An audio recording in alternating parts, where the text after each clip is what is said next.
اسلام کے 6 کلمے ہیں اور جس میں سے چھٹا کلمہ رد کفر ہے۔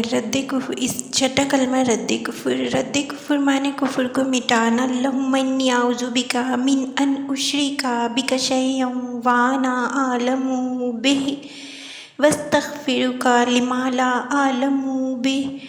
اے اللہ، بے شک میں تیری پناہ مانگتی ہوں اس سے کہ میں جانتے ہوئے کسی شے کو تیرا شریک بناؤں، اور بخشش مانگتی ہوں تجھ سے اس کی۔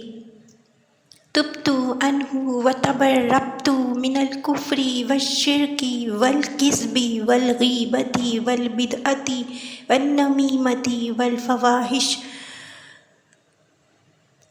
اور میں توبہ کرتی ہوں اس سے، اور میں بیزار ہوئی کفر سے، اور میں شرک سے، اور جھوٹ سے، اور غیبت سے، اور بدعت سے، اور چغلی سے، اور بے حیائیوں سے، والبہتان والمعاصی کلہا، واسلمت واقول لا الہ الا اللہ محمد رسول اللہ، اور تمام گناہوں سے اور بہتان سے، اور میں اسلام لائی ہوں اور میں کہتی ہوں اللہ کے سوا کوئی معبود نہیں، اور محمد صلی اللہ علیہ وآلہ وسلم اللہ کے رسول ہیں۔